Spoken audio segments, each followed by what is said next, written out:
Cèl·lules de la vida es divideixen en altres noves per la mitosi i la meiosi. Són 8 etapes en la meiosi. En la profase, la cromatina es condensa, ens dona la vida. Els cromosomes es fan visibles i els centríols van cap als pols. Crida fort que t'escoltarà, la metafase ja començarà.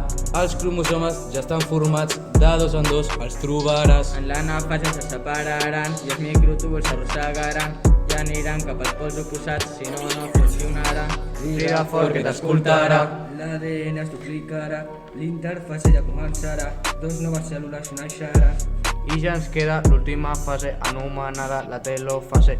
En els 2 pols, 2 nuclis nous. Crida fort que t'escoltarà, aquest procés ja s'ha acabat.